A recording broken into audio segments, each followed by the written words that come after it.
కానీ శక్తులు అంటారు, సంక్రమిస్తారు.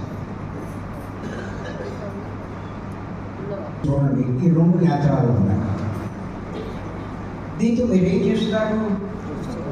మీరు ఎక్కడికైనా వెళ్తే, ప్లేన్లో కానీ ఇంకోటి కానీ ట్రైన్లో కానీ అంతపాటుకే మీరు చూడగలుగుతున్నారు, అంతే కదండి. కానీ ఈ నేత్రాలకు అతీతమైన దివ్య నేత్రం మీరు సంపాదిస్తే ఇక్కడే కూర్చుని సృష్టిలో ఉన్నటువంటి అన్ని లోకాలు మీరు చూడగలుగుతారు. అది ఆడు చూస్తాడంటాడు, నమ్మట్లేదు అన్నవాడు ఆడు అంత సాధన చేశాడా? అలా కొన్ని జన్మలు అయిపోతాయి సార్. ఆ కూడా మనకెందుకు అయిపోయి కష్టాలు అనుభవించి తట్టుకోలేక ఏం చేయాలో తెలియక కొన్ని జన్మలను ఆత్మహత్యలు చేసుకుని అలా 300-350 జన్మలు దాటిపోయాక అప్పుడు ఇక్కడికి వస్తాం సార్.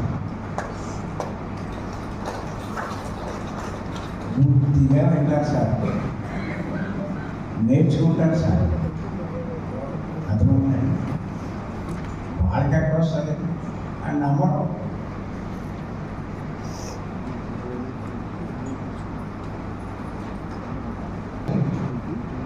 ఈ శరీరంతో వెళ్ళలేని లోకాలకు దీని లోపల ఇంకో శరీరం ఉంది.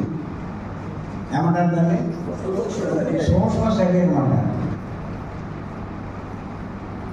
దానితో తిరుగుతారు, లోకాలన్నీ చూస్తారు. అభిమన్యుడు చనిపోతే అర్జునుడు ఆ శరీరంతో పంపించాడు కృష్ణుడు. పురాణాల్లో ఉన్నాయి సార్. కంటికి కనిపించని దాని గురించి తెలుసుకోవడం తెలుసుకుంటే అందరూ ఒకటే, అందరూ ఆత్మలే అన్నది తెలుస్తుందా తెలియదా? ఏమండి, మరి అందరూ ఆత్మలంటే ఎవరిని ద్వేషిస్తాము? ఎవరి మీద అసలు ఉంటుంది? ఎవరి మీద స్వార్థం ఉంటుంది? ఎవరిని హింసిస్తాము? బాధ